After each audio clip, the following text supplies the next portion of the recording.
Welcome to Thinking Outside the Soil with your host, Johnny Alfalfaseed, where we get to talk story and touch on topics about hydroponics and the farmers who grow the crops and creatures we need to eat. Good morning, and hello from Blooming Health Farms. Thank you for being with us on this beautiful morning. I am just getting done picking up some chicks. Well, I'm picking up some baby chickens from one of our customers that did our Hatch the Chicken program this fall. They are 5 weeks old, so they hatched a couple weeks ago, and we've got a few here in my car. And I wanted to share with you a little bit about our hatching program.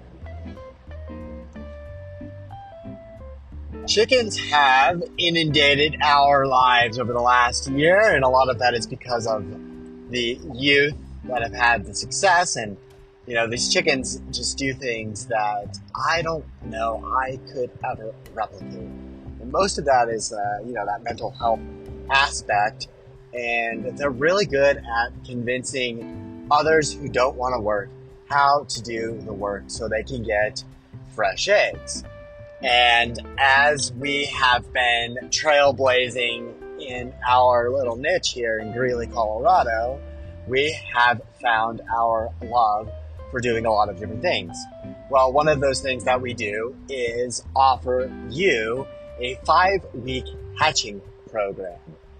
So we have these really great incubators from Brincia. They're fully automated incubators, and we give you 7 fertile eggs and then all of the supplies you would need to hatch those chickens and raise them for a couple weeks so that you get to enjoy and understand the joys of life. There is a heat plate so your chickens can stay warm. We provide a pound of food, which is pretty much more than enough for your little girls for those 2 weeks after they hatch. We provide that little candling light, so while your chickens are developing, you can actually pick up the egg, shine a light inside, and see the embryonic development. You can see life forming in only 3 weeks. And actually, this is my favorite part of the whole entire thing. And one of the reasons is that you get to see the most fundamental thing that we don't normally get to see at a macro scale. Life is incredible. And then we have this, for lack of better words, this giant egg, and you see in 3 weeks something go from, essentially nothing to life. And our customers are really loving this because we're able to just give them something where I can drop off an entire package, and in 5 weeks I come and pick it up, and they tell me all the joys and excitement that they had. And so as I'm there talking to them, listening to what it is, I get to hear the laughs and giggles all over them. And our first customers were a high school down in Westminster. Mountain Range High School has their vocational and special ed program stumbled upon us last spring. They normally do a couple things in their spring to engage with their students, and they found this hatching program on Google. Well, we went there, and wow, it was just a wild success. So we saw really quickly that we ought to be digging into this for a couple reasons. A, the joys of these kids and the impact that it's going to have going on in their lives for all these different avenues. And then B, it's a great business model for us because we are building our future flock of better than organic egg layers. So you may have heard in other episodes me talk a lot about our feed and our sprouts, and really that's the fundamental aspect of what's allowed us to have success and to pay the at-risk youth and help get them off the street.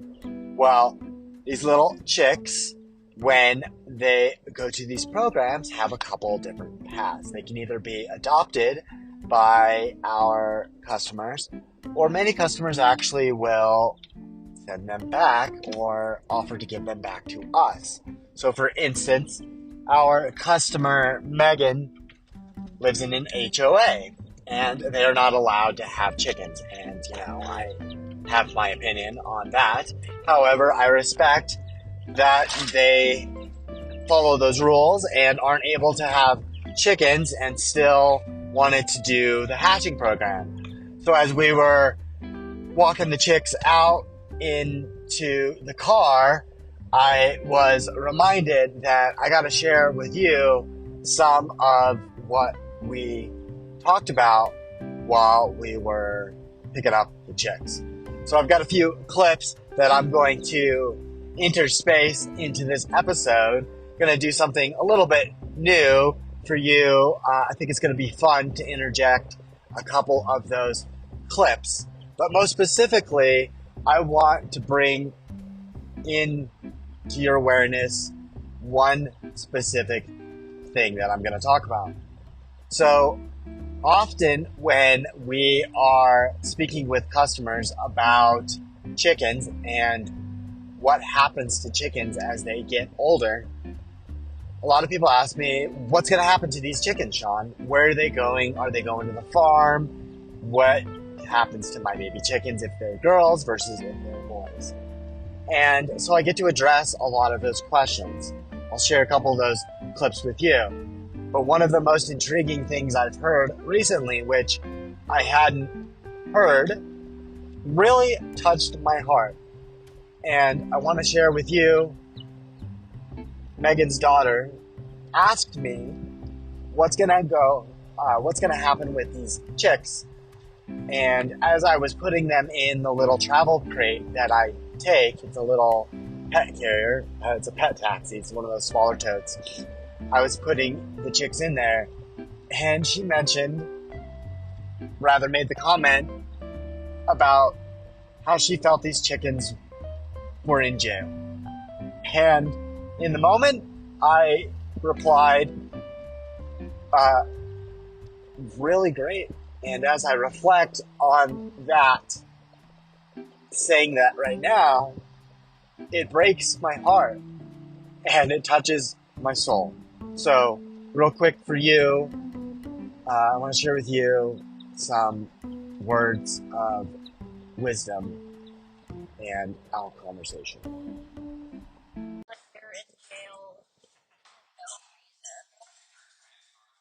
Maybe.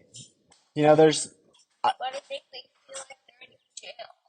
Well, I will have to say, as someone who's been in jail, unfortunately, I used to make different decisions. But when you get in trouble and you get put in a place, it feels different than if you're kind of in a place and then you're waiting to go somewhere. So imagine when you're grounded, you get grounded and you have to go to your room or something like that. It doesn't feel good, right? But if you're in a little airplane or in the little seat in the airplane, you're getting ready to go to Disneyland, you're super excited, right? Yeah. Okay, I've so never been to Disneyland. well then when you get ready to get on that plane and you're all squished in there, you're going to be just like these chickens going to the farm. You're going to be excited and ready to go, and they have no idea because you've never been in trouble and never gone to jail. So you don't have to worry about that. So that's kind of how they'll feel. Does that make sense? So in the moment, I recognized that there was a profound statement going on. And as you could hear, I replied how I did. And I'm looking around and I'm seeing her folks looking at me and smiling on how I'm responding, and I'm picking up on the body language in order to give the best answer I can give. And I'm also recording those conversations so that I can become a better businessman. I can understand client engagement. I can serve you guys better. So I really study my own interpersonal and intrapersonal communications in order to do that. Now, I then will ask permission if I can share these things publicly, but internally, it helps me process that. So that was the first thing that I got to observe through that interaction. Then, while listening to the first take and going, oh my goodness, what did this little girl just ask me?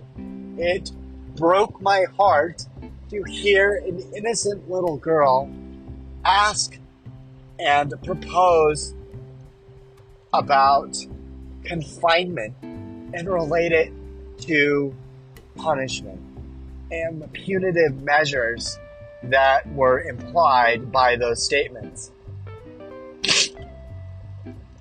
And the reason that it tears me apart is that I can completely recognize that our society has indoctrinated us to believe in these things as the only reality, or as a reality that we accept as the overwhelming and most universal one. And it's hard to undo that thinking when it is ingrained from the time we open our eyes. We're imprinted with information that causes us to think about these chickens' life and their transport from going from this loving home to wherever it is they will be is punitive, is dangerous, is not good. They're like in jail. And it then caused me to reflect even more so on our relationship with our animals, the ones that we domesticate and have in agriculture. And I have reflected on this in other ways, and I have not yet shared this opinion, so this is sensitive because it's the first time I've actually been brave enough to say this publicly. But I often wonder if our perception and of our relationships with animals will change, much like it has over time, when we used to think it was okay to have dominion over other human beings. And I say this as cautiously and lightly as I can, because I do not believe that I am enslaving animals in order to get gain. Yet I recognize the gray area that can come out of that thinking when I analyze this little girl's question to its core. Because at some level, this 10-year-old intuitively can understand that the way a lot of agriculture is undertaken is seen as not good. It's seen as not good. It's seen as jail. It's seen as incarceration. And it's associated with those things because of the overwhelming portrayal, and mostly inaccurate portrayal of animal abuse that goes on, or can go on rather. And so the association of agriculture and animal abuse needs to stop. And it's absurd to associate those two and allow it to permeate into our youth. We're doing something wrong if a little girl intuitively asks and makes those statements. So I hope that I can, through the work that we're doing with Blooming Health Farms, change that paradigm, change that shift, do something differently, and get a better connection to our food and to our society, and truly understand what it means to be in tune with all that is. Because I don't want to have to feel or ever explain to anyone else about being I don't know the words. I don't know the words at this moment. Because the only one that came into mind that is inappropriate is the word slave master. And it's not right, it's not true, and it's not accurate. Yet, I often think about it. How we are interacting with our animals. And this conversation can get unpacked differently with our companion animals, our pets, and how we treat them. And it's not to personify or anthropomorphize our animal companions and our livestock helpers. But it made me think a lot. It made me really wonder about those relationships that we do. And it encourages me to cheer on those of you out there that are doing the best you can do, to be loving, to be compassionate, to be holistic, to do everything that you can. You know, one of my early influencers while growing up, aside from my dad, who was a veterinarian, so I think that one's an unspoken influence, is Temple Grandin. And that came first from a story my dad shared with me, and I've shared that in previous episodes on some of those deeper times. Her ability to see through a different lens has greatly influenced me. It's greatly influenced me because I have a cousin who's also on the spectrum. He's a genius with mechanical things. He can take a motor apart and put it together in a blink of an eye. I reflect back that my first hatching customers had a lot of those students in her classrooms. So there's a recurring theme I'm seeing over and over and over that animals do make us more human, and they get to show us what it is that we need to do to be in concert with everything. So I think that's all I'm going to really be able to share with you today as I drive north on beautiful County Road 49 in Weld County. I am mumbling a bit as the sniffles slowly cease. And I got to get ready to drop these chicks off and jump on a call about my book, talking with a book publisher here soon. If you're interested in hearing more about what it is we do here at Blooming Hound Farms, listen in on our previous episodes and head on over to thinkingoutsidethesoil.com so you can join in on this next agricultural revolution. And thank you for joining us on another episode of Thinking Outside the Soil. Take care and have a lovely day.